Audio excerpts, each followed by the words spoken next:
एक इंडियन के नाते आज ये प्रेस कॉन्फ्रेंस कर रहा हूं, क्योंकि जिस प्रकार का टेरर डेमोलिशन, जिस प्रकार आतंकवाद का खात्मा बीते कुछ दिनों में हमने भारतवर्ष में देखा है, भारतवर्ष ने जिस प्रकार से पाकिस्तान में आतंकी अड्डों को ऑपरेशन सिंदूर के माध्यम से समाप्त किया है, वह अपने आप में पूरे विश्व में एक संदेश भेजता है, एक निर्णायक संदेश।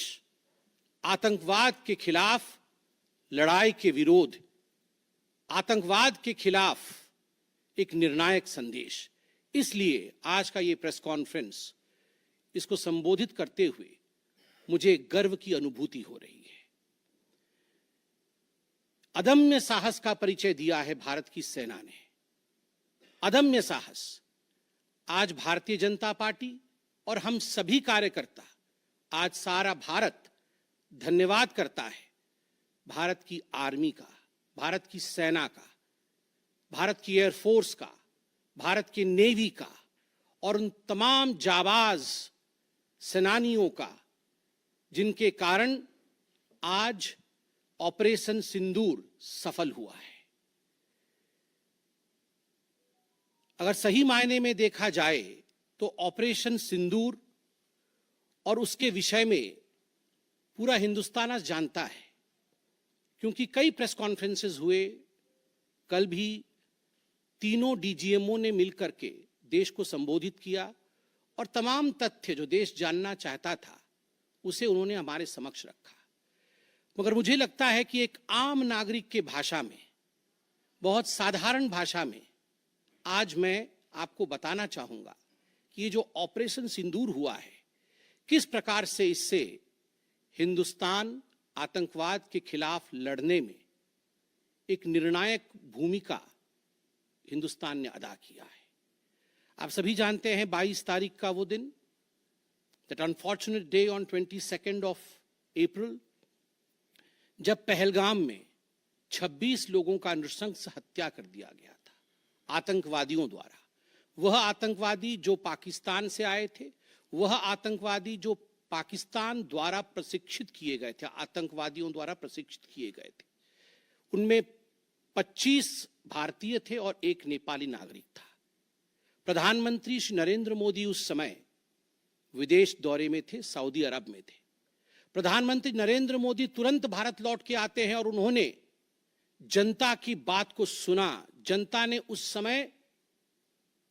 उस समय एक मांग रखी कि आतंकवाद के ऊपर हमला हो, हमें बदला लेना है पहलगाम के इस आतंकवादी हमले का।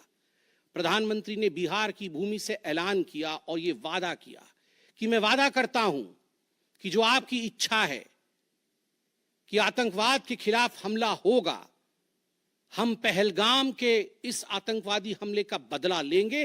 We will avenge the death of 26 people. प्रधानमंत्री ने कहा यह जो बदला होगा यह आतंकवादियों के कल्पना से बाहर का बदला होगा, और जो बदला हुआ वो आतंकवादियों के कल्पना के बाहर का बदला था। प्रधानमंत्री जी ने कहा कि हम घुस के मारेंगे और मिट्टी में मिलाएंगे आतंकवादी के ठिकानों को, और आतंकवादियों के ठिकानों को प्रधानमंत्री नरेंद्र मोदी जी के निर्णय ने और हमारे सेना के अदम्य साहस ने मिट्टी में मिलाने का काम किया। यह वादा प्रधानमंत्री नरेंद्र मोदी जी का था। 22 तारीख से 7 मई तक लगभग ये 14 दिन आप सभी ने देखा, पूरे भारतवर्ष में एक प्रकार से एक माहौल टेंशन का था, प्रेशर का था कि तुरंत निर्णय किया जाए, तुरंत एक्शन में आया जाए। बहुत सूझबूझ के साथ, सोच समझ करके, स्ट्रैटेजी के साथ। पाकिस्तान भी जानता था कि हमला होगा, एयर स्ट्राइक पहले हो चुका था, किस प्रकार सर्जिकल स्ट्राइक पहले हो चुकी थी। पाकिस्तान पूरी तरह जानता था कि इस बार भी छोड़ा नहीं जाएगा, मगर उसके बावजूद पाकिस्तान इतना दिमाग लगाने के पश्चात वह डेट नहीं जान पाया जिस दिन यह हमला होना था। 22 तारीख से 7 तारीख के बीच में कुछ नॉन मिलिट्री एक्शंस जिन्होंने पाकिस्तान को कमजोर किया, वह प्रधानमंत्री नरेंद्र मोदी जी ने और भारत की सरकार ने लिया। ये जो ऑपरेशन सिंदूर है, इसका एक मिलिट्री पोर्शन है तो एक नॉन मिलिट्री पोर्शन भी है।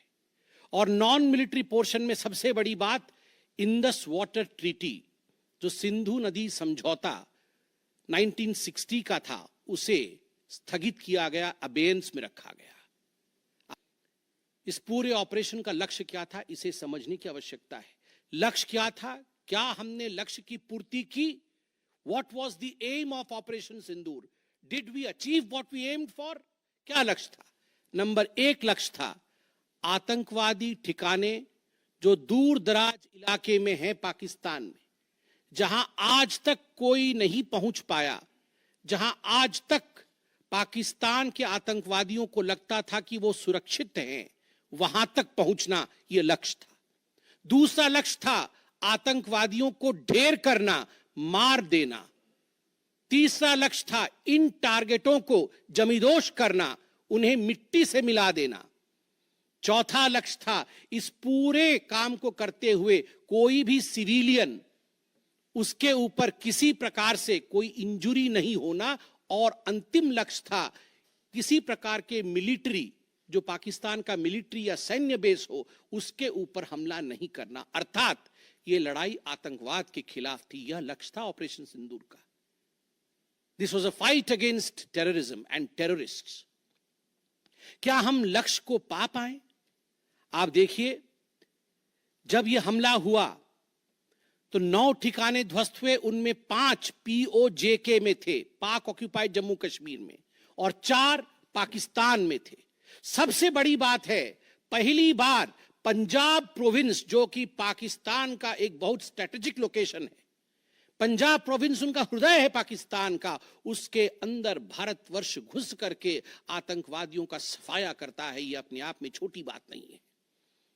This is a big achievement as far as Operation Sindoor is concerned.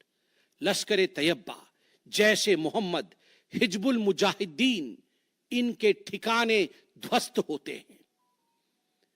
और मैं यहां वो नाम पढ़ना चाहूंगा। ये जो 9 नाम है, 9 आतंकवादी ठिकाने, मैं आज देश से अपील करना चाहूंगा, तमाम भारतीयों से अपील करना चाहूंगा कि ये नाम हमें स्मरण करना है।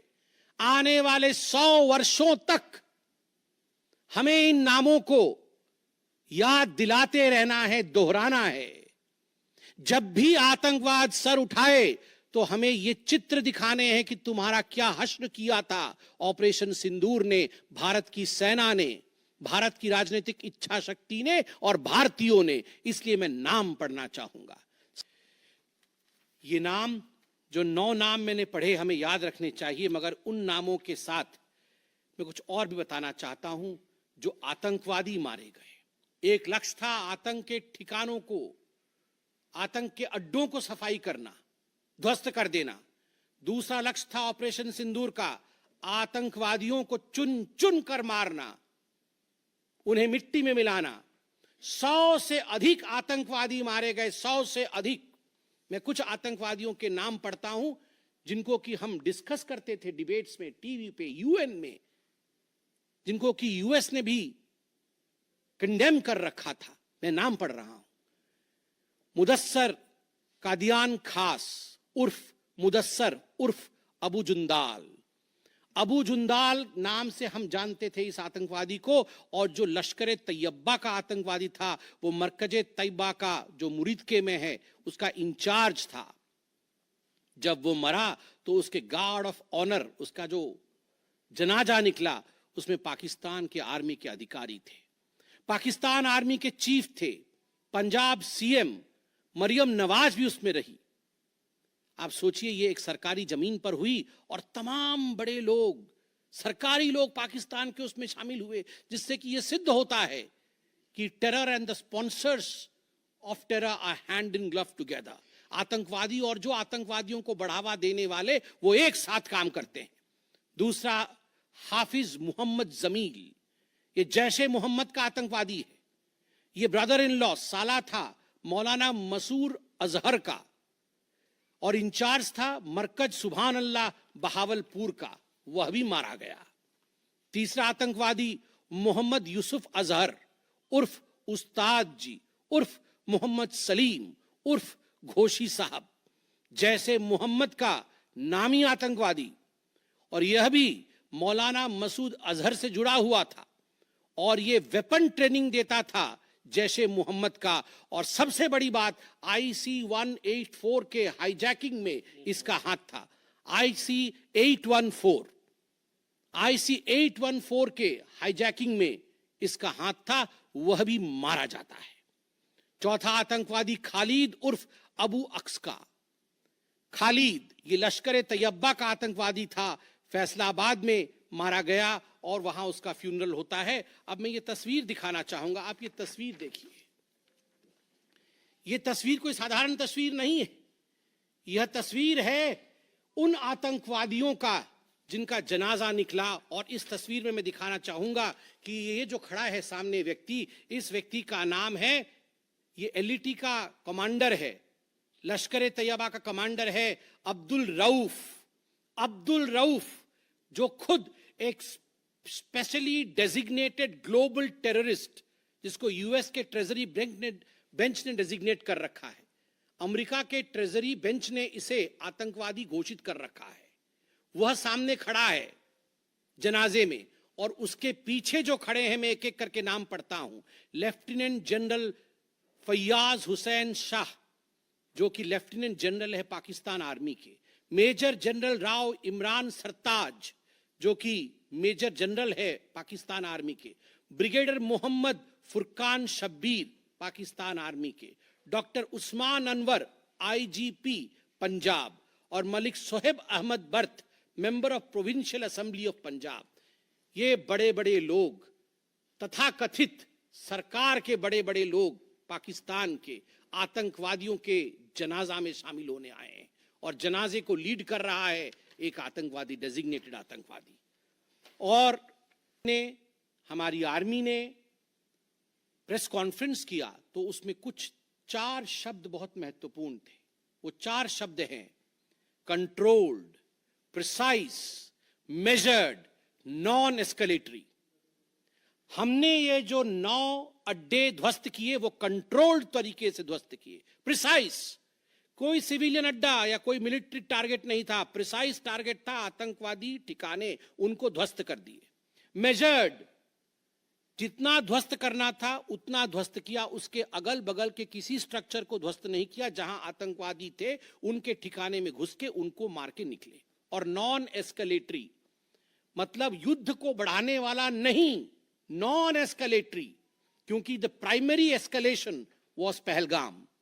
जो मूल एस्केलेशन था वो 22 अप्रैल को पहलगाम में पाकिस्तान ने किया था, हमने रिएक्ट किया नॉन एस्केलेटरी। ये 4 शब्द अपने आप को परिभाषित करते हैं कि ऑपरेशन सिंदूर का लक्ष्य क्या था। ऑपरेशन सिंदूर का जो लक्ष्य था, ऑपरेशन सिंदूर ने उसे 100% पूर्ण किया, 100% पूर्ण किया। इसलिए आज हिंदुस्तान, भारतवर्ष गर्व के साथ कह सकता है कि ऑपरेशन सिंदूर एक ऐसा ऑपरेशन था जो 100% सक्सेसफुल था। और जितने हमारे जाबाज पायलट्स गए थे राफेल के साथ, उतने लौट के आए और आतंकवादी ठिकानों को ध्वस्त करके आए, और किसी सिविलियन को नहीं मारा, किसी मिलिट्री बेस को नहीं मारा।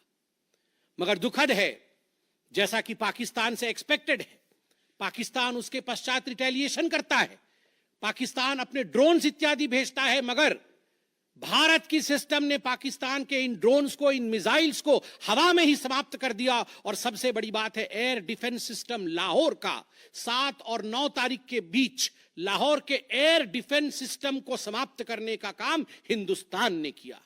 और 9 और 10 तारीख के बीच, 9 मई और 10 मई के बीच 11 एयर बेसेस को, पाकिस्तान के 11 एयर बेसेस को ध्वस्त करने का काम भारतवर्ष ने रिटेलिएशन में किया।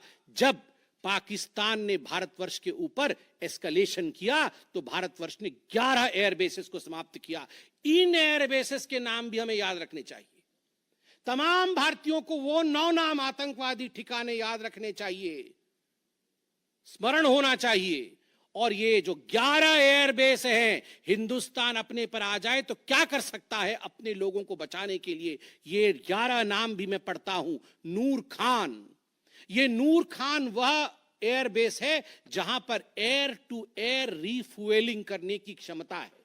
हवा में उड़ रही हो अगर आपका विमान, तो एयर टू एयर रीफ्यूएलिंग यही नूर खान से हो सकती है। जब भारत ने नूर खान को ध्वस्त किया तो जो जहाज थे पाकिस्तान के, उनके पास वो क्षमता नहीं रही कि वो हवा में अधिक समय तक युद्ध कर सके, उन्हें नीचे उतरना ही पड़ा। नूर खान, रफीकी, मुरीद, सुक्कूर, सियालकोट, पसरूर, चुनियान, सरगोदा, स्कारू, भुलारी और जकोबाबाद, ये तमाम मैं फोटोज लेके आया हूं। जकोबाबाद का ये फोटो देखिए, क्या था पहले और क्या हुआ बाद में, क्या था पहले और क्या हुआ बाद में, आप देख सकते हैं परखच्चे उड़ गए। यह है प्रिसीशन ऑफ इंडियाज अटैक।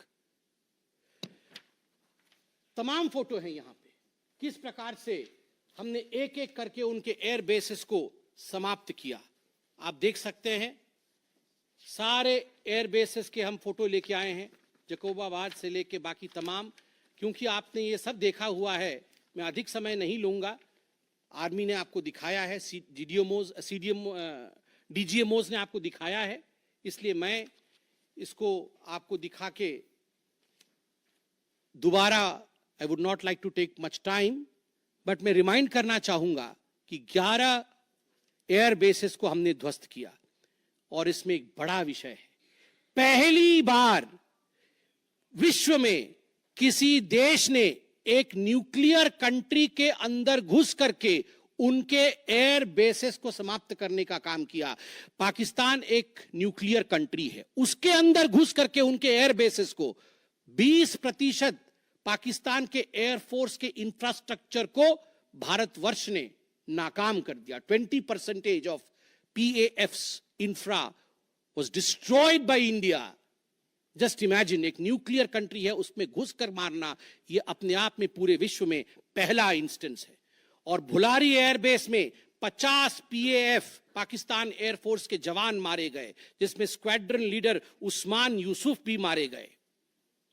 कुल मिलाकर के 9 आतंकी ठिकाने, 11 एयरबेस, 100 से अधिक आतंकी, 50 जवान और अपनी इज्जत, यह पाकिस्तान ने खोया है। I repeat, what Pakistan has lost via operation Sindoor. 9 आतंकी ठिकाने, बड़े बड़े आतंकी ठिकाने, 11 एयरबेस, 100 से अधिक आतंकवादी, 50 से अधिक जवान और अपनी इज्जत, यह पाकिस्तान ने खोया है। यह झटका पाकिस्तान सह नहीं पाया और उनके डीजीएमओ का 10 तारीख को ही फोन आया। और उसके पश्चात मैं कहूंगा यह सीज फायर नहीं, ये एक अंडरस्टैंडिंग है। ये एक अंडरस्टैंडिंग है कि यदि भविष्य में किसी प्रकार का कोई भी आतंकी हमला होता है तो यह अंडरस्टैंडिंग तोड़ दी जाएगी। हमने करके दिखाया है, जो पहले कभी नहीं हुआ था वो हुआ है इस बार। अंदर घुस के मारा है हमने, ये एक अंडरस्टैंडिंग है। और सबसे बड़ी बात है, पाकिस्तान में उनके मौलाना, उनके मौलवियों ने पाकिस्तान का साथ नहीं दिया, मगर हिंदुस्तान की एकता देखिए, हिंदुस्तान का भाईचारा देखिए। पूरा देश एक होकर खड़ा हुआ, पूरा देश सेना के पीछे, सेना के अदम्य साहस के पीछे, हमारी राजनीतिक इच्छा शक्ति के पीछे पूरा भारत एक होकर खड़ा हुआ। और आज मैं कहना चाहता हूं कि आज पाकिस्तान पूरे विश्व में अलग थलग पड़ा है। पहले भी ऐसे वक्त थे, अनेकों प्रयास भारतवर्ष करता था। पहले हम सबूत देते थे, प्रयास करते थे डोजियर के माध्यम से पाकिस्तान को प्रूफ दे आतंकवाद का। वो डोजियर लेती थी मगर उस पे काम नहीं करती थी। मगर आज नए भारतवर्ष ने पाकिस्तान को बख्शा नहीं है। आतंकवाद के खिलाफ एक निर्णायक लड़ाई हुई है और प्रधानमंत्री जी ने स्पष्ट कहा है, वहां से यदि गोली आती है तो यहां से गोला जाएगा। इसी के साथ मैं अपने वक्तव्य को समाप्त करता हूं। कोई प्रश्न हो तो अवश्य पूछें।